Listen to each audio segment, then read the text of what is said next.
Part था वो था सिलेक्टिव रीअब्जॉर्प्शन पे टॉपिक कर रहे थे और साथ में सिक्रीशन भी करेंगे अपन। तो सिलेक्टिव रीअब्जॉर्प्शन के अंदर अपनी बात हो चुकी थी कि जो ये वाला जो पोर्शन होता है हेनले लूप का, यहाँ पर सॉल्यूशन कितना लेके आ चुके थे अपन, हाइपोटोनिक लेके आ चुके थे। क्योंकि हाइपोटोनिक क्यों होता है, क्योंकि ये वाला जो पोर्शन होगा हेनले लूप का, ये सोडियम क्लोराइड्स आयन के लिए क्या होता है, परमिएबल्स होता है, और वाटर के लिए इम्परमिएबल्स होता है। तो वाटर ज्यादा हो गया, वाटर ज्यादा है तो यहाँ पे जो नेफ्रिक फिल्टर फ्लो हो रहा है उसमें वाटर की अमाउंट ज्यादा है, इसीलिए सॉल्यूशन कैसा है, वो वाला हाइपोटोनिक होता है। फिर उसके बाद नेफ्रिक जो फिल्टरेट है, जो रिमेनिंग पोर्शन है, वो कहाँ एंटर करता है, डीसीटी के अंदर एंटर करता है। अब देखिए जो डीसीटी वाला जो पोर्शन होगा, डीसीटी के अपन ये देखते हैं कि इसमें सोडियम आयन, क्लोराइड जो आयन्स होते हैं उनका रीअब्जॉर्प्शन होता है। तो सोडियम आयन, क्लोराइड आयन का रीअब्जॉर्प्शन हो गया, तो यहाँ पे क्या हो गया, फिर आइसोटोनिक सॉल्यूशन बन जाता है। क्या हो गया, आइसोटोनिक सॉल्यूशन बन गया कि वाटर की अमाउंट और मिनरल्स की अमाउंट, नेफ्रिक फिल्ट्रेट और प्लाज्मा दोनों की क्या होगी, सेम। तब उसको क्या बोलते हैं, आइसोटोनिक सॉल्यूशन बोलते हैं। यहाँ पे जो अब्जॉर्प्शन है वो 90% पार्ट का क्या हो जाता है, अब्जॉर्प्शन हो जाता है।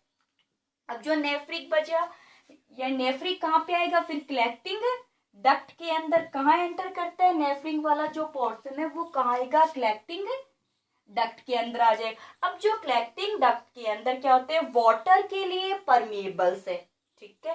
तो यहाँ पे वाटर को रीअब्जॉर्ब किया जाता है। आप ध्यान में रखिएगा, नेफ्रिक फिल्टर के अंदर किसको रीअब्जॉर्ब किया जाता है, वाटर को रीअब्जॉर्ब किया जाता है। और यूरिया जो है उसको रीअब्जॉर्ब नहीं किया जाता। वाटर को रीअब्जॉर्ब करने के लिए एक हार्मोन होता है, एंटी डाईयूरेटिक हार्मोन्स।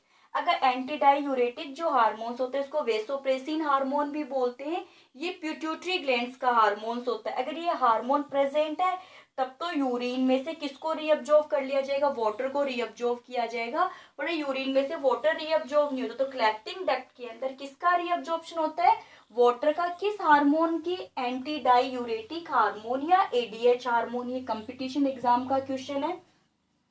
तो जो कलेक्टिंग डक्ट होती है, कलेक्टिंग डक्ट के अंदर ऑस्मेटिक जो प्रेशर होगा उसको किस टाइप का हो जाएगा, क्योंकि वाटर तो इसके अंदर क्या हो जाता है, रीअब्जॉर्ब हो जाता है। तो यहाँ पे जो यूरिया है, यूरिया को मेडुलरी टिश्यू फ्लूइड जो ऑस्मेटिक है वो इंक्रीज हो जाता है, यानी यहाँ पे केवल यूरिया। अब नेफ्रिक फिल्ट्रेट के अंदर केवल क्या बची है, यूरिया बची है।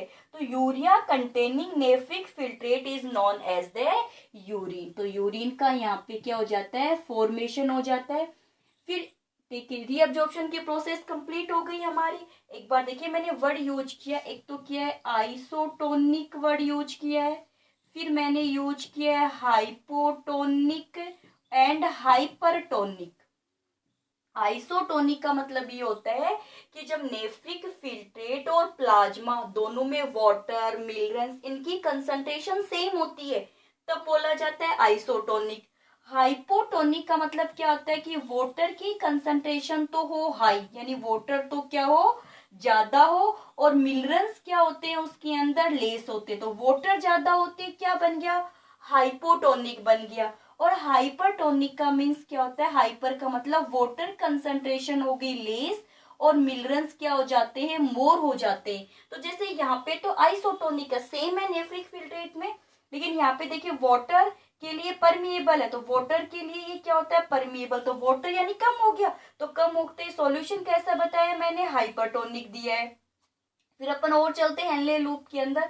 सोडियम और मिनरल्स कम हो गए, तो सोडियम और मिनरल्स कम हो तो वापस से क्या बन गया, आइसोटोनिक।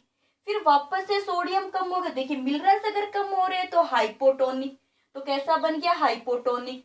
यहाँ पे दोनों की कंसंट्रेशन सेम हो जाती है तो कैसा हो गया, आइसोटोनिक हो गया।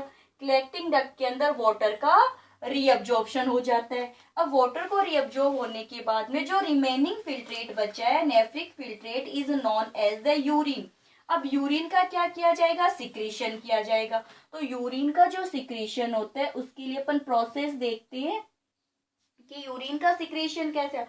अब देखिए जो यूरिन है उसमें हार्मफुल सब्सटेंस है, पिगमेंट्स प्रेजेंट होते हैं, यूरिक एसिड प्रेजेंट है, हिपोरिक एसिड प्रेजेंट होते हैं, जो ग्लोमेरुलस फिल्ट्रेट, ग्लोमेरुलस से फिल्टर होके आए हैं, यहाँ से जो नेफ्रिक फिल्ट्रेट होगा उसको एक्टिव ट्रांसपोर्ट के थ्रू, एक्टिव ट्रांसपोर्ट के थ्रू कहाँ जाएगा, यूरेटर, यूरेटर से कहाँ जाएगा ये, यूरिनरी ब्लेडर।